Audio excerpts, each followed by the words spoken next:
আমাদের রাজশাহী জেলা এবং উত্তর অঞ্চলের একটি বিখ্যাত খাবার হলো আলুর ঘাটি, যেটা হোক বা মাংস দিয়ে বা মাছ দিয়ে বা ডিম দিয়ে, মানে ধনী গরিব নাই, এই আলুর ঘাটি কিন্তু সবার কিন্তু অনেক প্রিয় খাবার।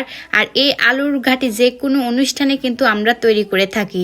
তো আসসালামু আলাইকুম, সবাই কেমন আছেন? আশা করি সবাই ভালো আছেন। তো আজকে আমি আপনাদেরকে নতুন আলু দিয়ে আর হলো বোয়াল মাছের মাথা দিয়ে আমাদের উত্তর অঞ্চলের বিখ্যাত সেই আলুর ঘাটি রেসিপি দেখাবো, যেটা আমি বিয়ে বাড়ির একটা বাবুর্চির থাকে এই রেসিপিটা আমি শিখেছি। সেদিন আমাদের এলাকায় একটা অনুষ্ঠান হচ্ছিল, দেখি এই আলুর ঘাটিটা রান্না করতেছে। তো আমি দাঁড়িয়ে থেকে এই রান্নাটা দেখছি যে তারা কিভাবে রান্না করে। তো প্রথমে আমি এই আলুর ঘাটি রান্না করার জন্য প্রায় আধা কেজির মতন আমি নতুন আলু নিয়েছি। তো আলুটা আমি চষা ছিলে সিদ্ধ করতে দিয়েছি, কারণ তেনাগানি আবার চষা ছিলাতে হয় না। তো সিদ্ধ যখন হয়ে গেল তখন হাত দিয়ে সুন্দর করে আমি মথে নিলাম। তো আমাদের এলাকায় যদি অনুষ্ঠান হয় এই আলু কি দিয়ে মথে নেয় জানেন? খেজুর গাছের ডাল দিয়ে দুইজনে মিলে কিন্তু এটার মধ্যে একদিন আপনাদের কাছে ওই ভিডিওটা আমি শেয়ার করব। তো এই তো আমার আলু সুন্দর করে হাত দিয়ে মুথে নেওয়া হয়ে গেল, দিয়ে আমি পানি দিয়ে এক সাইডে রেখে দিলাম। তো দেওয়ার পরে এই তো আপনাদেরকে দেখাচ্ছি বোয়াল মাছের মাথা আমি সুন্দর করে কেটে ধুয়ে রাখছিলাম। তো রেখে এটাও আমি সাইডে রেখে দিলাম। তো এখন চলে যাব এই আলু ঘাটি রান্না করার জন্য একটি স্পেশাল মশলা বানাতে।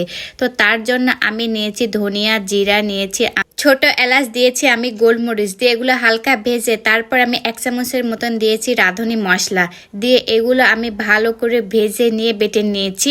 তো তারপরে আমি একটা কড়াইতে দিয়েছি সাদা তেল, প্রায় 1 কাপের মতন দিয়েছি, আমি 1 কাপের মতন পেঁয়াজ কুচি দিয়ে এগুলো হালকা ভেজে এখানে অ্যাড করেছি আমি গরম মশলা 2 থেকে 3টা, আবারও দিয়েছি এলাচ 3টা, দিয়েছি আমি তেজপাতা দিয়ে এগুলোতে পেঁয়াজের সাথে ভালো করে একদম লাল লাল করে ভেজে দিয়েছি 5 থেকে 6টি কাঁচা মরিচ দিয়েছি, আদা বাটা দিয়েছি, রসুন বাটা দিয়ে এগুলো ভালো করে আমি তেলের সঙ্গে হালকা ভেজে দিয়েছি পানি।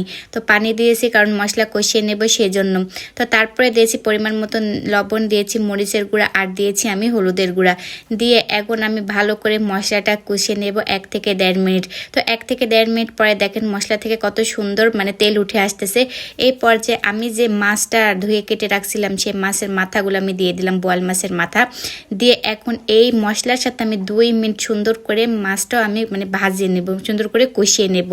মাছটা যদি আপনারা ভালো করে কষিয়ে না নেন তাহলে কিন্তু এই আলুর ঘাটির কিন্তু গন্ধ লাগবে, তাহলে কিন্তু খেতে কিন্তু ভালো লাগবে না।